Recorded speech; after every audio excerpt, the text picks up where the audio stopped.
সভাপতি মাওলানা রায়হান মাহমুদ বক্তব্য নিয়ে আসছেন। মাওলানা রায়হান মাহমুদ। আসসালামু আলাইকুম ওয়া রাহমাতুল্লাহি ওয়া বারাকাতুহু।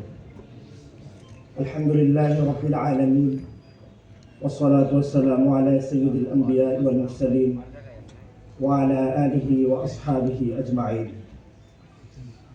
আলহামদুলিল্লাহ, বাংলাদেশ খেলাফত যুব মজলিস ঢাকা মহানগর দক্ষিণ কর্তৃক আয়োজিত আজকের নগর সম্মেলনের মোহতারাম সভাপতি, প্রধান আলোচক, বাংলাদেশ খেলাফত মজলিসের কেন্দ্রীয় দায়িত্বশীল এবং উপস্থিত আছেন বাংলাদেশ খেলাফত যুব মজলিস ঢাকা মহানগর দক্ষিণের মোহতারাম সভাপতি ও কেন্দ্রীয় দায়িত্বশীল বৃন্দ।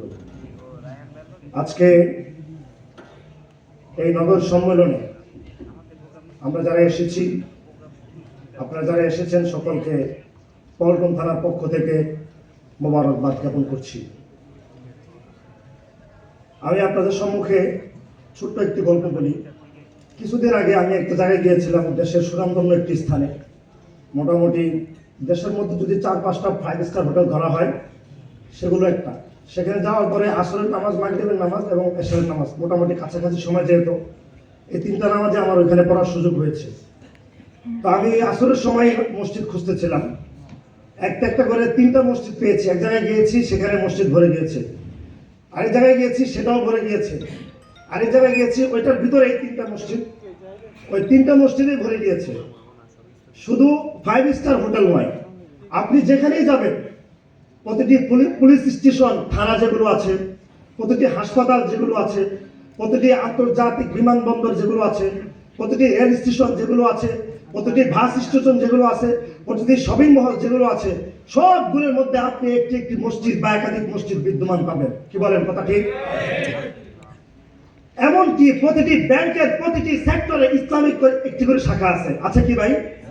যেগুলোর মধ্যে নাই সেগুলোও চালু করতেছে। হয় নামের জন্য করুক, অথবা গ্রাহকের জন্য করুক, অথবা নিজেদের মধ্যে ইসলামের স্বপ্ন লালিত করে সেই স্বপ্ন বাস্তবায়নের জন্য করুক। আছে কি আছে না ভাই? আছে।